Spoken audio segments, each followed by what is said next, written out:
My name is Anthony Oland, and I too have two children.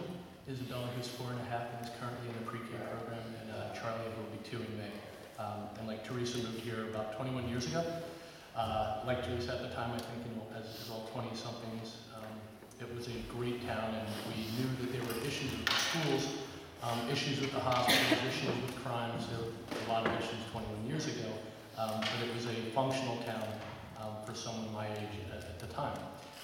As I progressed and as Hoboken progressed, and eventually I grew up and got married and eventually became a dad, decided I needed to become more invested like the other 3 moms you've heard of here, because it really starts to hit home that you now have children, you have the responsibility of educating them, and you start to think more broadly about educating the children within your community and the impact that that has on the community. So we went through the same evaluation most parents do of what is the most appropriate thing to do with your child when they're 3, shape them going to daycare, and we went and looked at the pre-K program. And like Maureen stated, felt comfortable enough that this was going to be an appropriate education for a 3-year-old. And then as she moved into the 4-year-old program, felt the same, and I heard the same about the kindergartens, and went and checked out the different schools and started attending board meetings a couple years ago.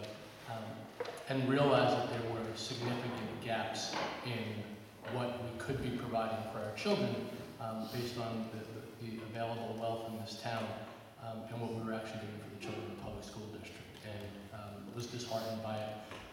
Started to have a lot of dialogue with other parents, board members, administrators, teachers, and like a lot of folks, especially folks up here at the dais, started to get vocal and had never really considered a run for the Board of Education until Anthony Romano stepped down, and I realized, well, if there's an empty seat, I can no longer be critical of the school district unless I'm going to be willing to put some skin in the game. So kind of hesitatingly stepped forward and wound up in the situation I'm in today. With the goal, rather similar to what you heard this morning, of looking at a district that has the available funding. I do think there's an opportunity to reduce that on a per student basis, on a per household basis.